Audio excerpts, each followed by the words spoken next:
Penguin Random House Audio presents Flint by Louis L'Amour. Read for you by Macleod Andrews.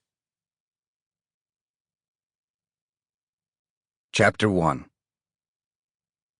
It is given to few people in this world to disappear twice.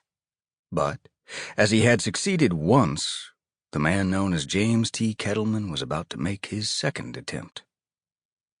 If he did not succeed this time, he would never know it, for he would be dead. When a man has but a few months to live, he can, if he so wills, choose the manner of his going. And Kettleman had made such a choice. He was now on his way to a place of which he alone knew, and there he would die. He would die as he had lived, alone.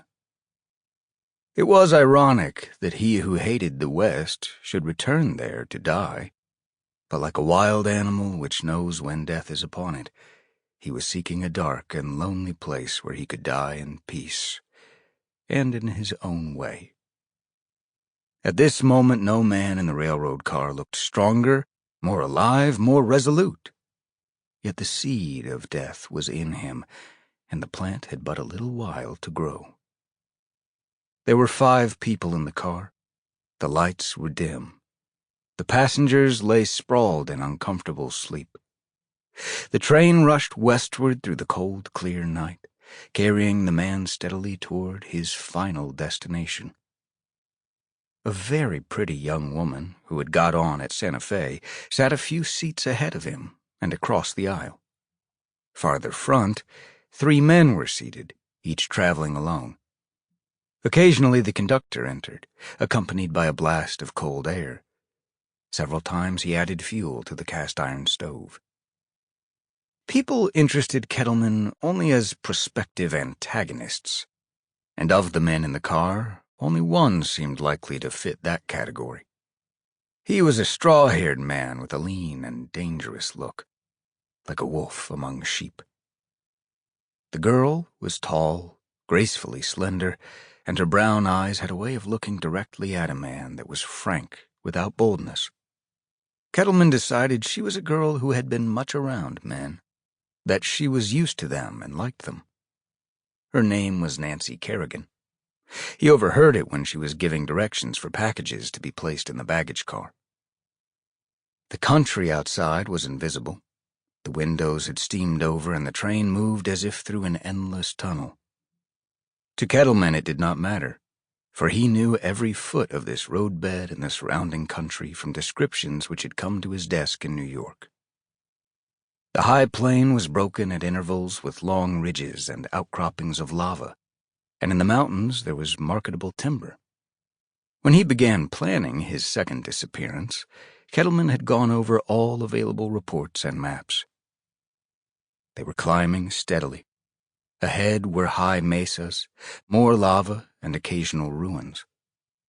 Soon the train would slow for a long, steep grade.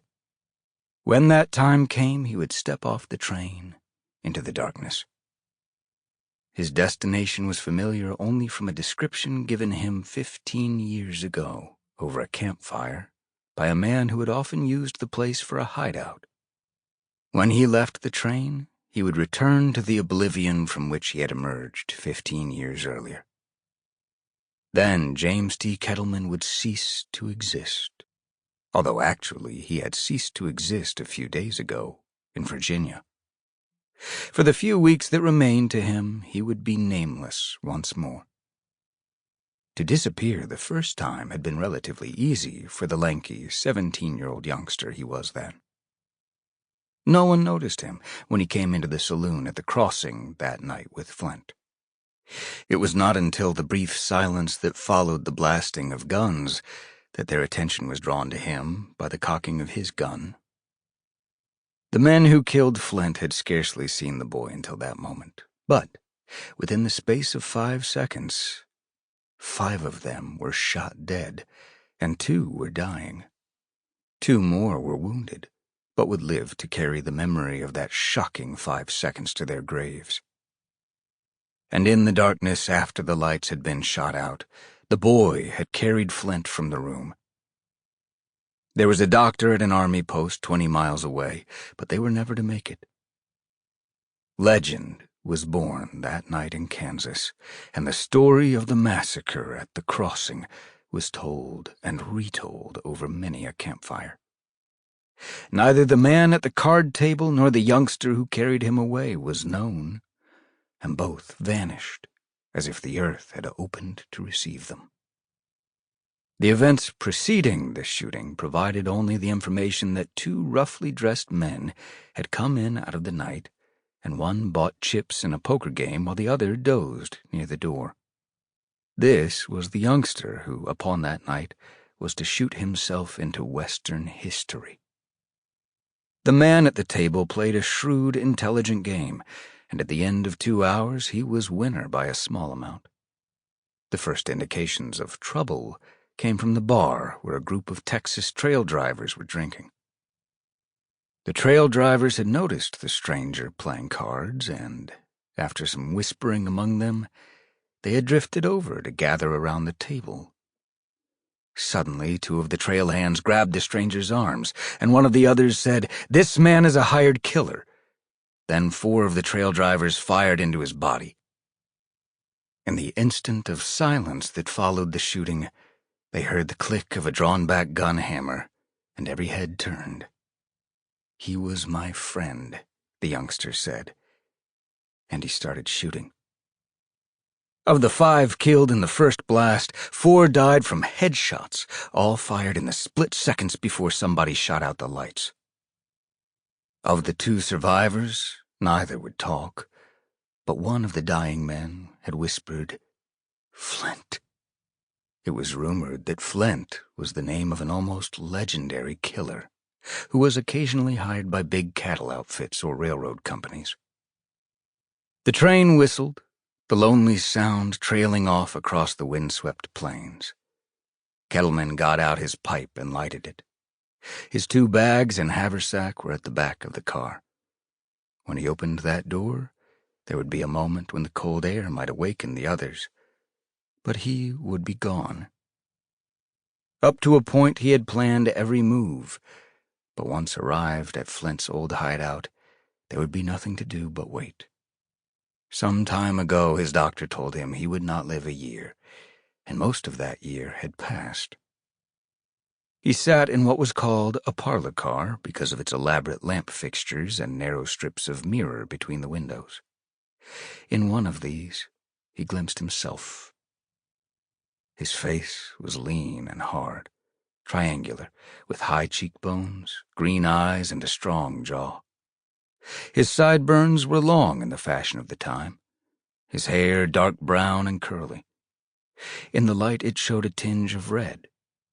His skin was dark, his features, except for his eyes, normally without expression. James T. Kettleman, financier and speculator, had often been called a handsome man. He had never been called a friendly one. In the 15 years since leaving Kansas, he had not been west of the Appalachians until now. There had been more than $1,500 in Flint's pockets when he died on that rain-soaked Kansas hillside, following the shooting at the crossing. The boy, who was to become James T. Kettleman, had $60 of his own, which he used to buy an outfit of store clothes in Kansas City. He traveled to New York and sold his 4 horses for an additional $400. With this stake, he started in business. It was more money than either Jay Gould or Russell Sage had started with. The name, Kettleman, was a switch on Cattleman, a name invented for him by Flint when the boy entered school. He had never had a name of his own. The train whistled and he got to his feet and stretched, the movement drawing the attention of the young woman. "It is some distance to Alamitos," she told him. When he smiled, his face lighted up. "It isn't the stations one has to worry about," he said. "It's the side tracks." He caught her puzzled glance and smiled again, strolling to the back of the car where he rubbed the steam from the window and looked out, seeing the scattered stars and grass bending before the wind. Sample complete. Ready to continue?